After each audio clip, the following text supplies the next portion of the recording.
Hi friends, మీకు తెలుసా హిందూ ధర్మశాస్త్రాల ప్రకారం మొత్తం 14 లోకాలున్నాయని చెబుతారు.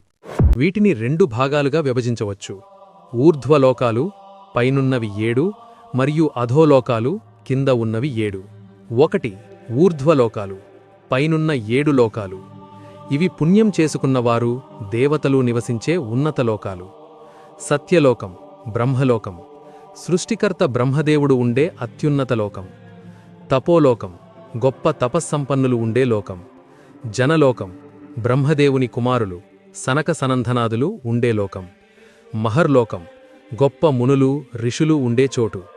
సువర్లోకం, స్వర్గలోకం, ఇంద్రుడు మరియు దేవతలు నివసించే లోకం. భువర్లోకం, సూర్యుడు, గ్రహాలు మరియు సిద్ధులు ఉండే అంతరిక్ష ప్రాంతం. భూలోకం, మనం నివసిస్తున్న ఈ భూమి. 2. అధోలోకాలు, కిందున్న 7 లోకాలు. వీటిని పాతాళలోకాలు అని కూడా అంటారు. అతలలోకం, బలిచక్రవర్తి కుమారుడైన నముచి పాలించే ప్రాంతం. వితలలోకం, హటకేశ్వరుడు అంటే శివుని రూపం ఉండే చోటు. సుతలలోకం, భక్త ప్రహ్లాదుని మనవడు బలిచక్రవర్తి నివసించే లోకం.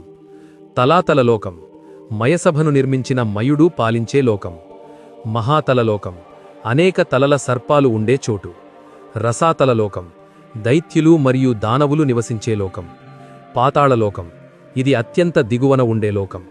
ఇక్కడే ఆదిశేషుడు భూమిని తన తలపై మోస్తూ ఉంటాడని చెబుతారు. మనం తరచుగా ముల్లోకాలు అని వింటుంటాం. అవి ఆకాశం, స్వర్గం, భూమి, పాతాళం.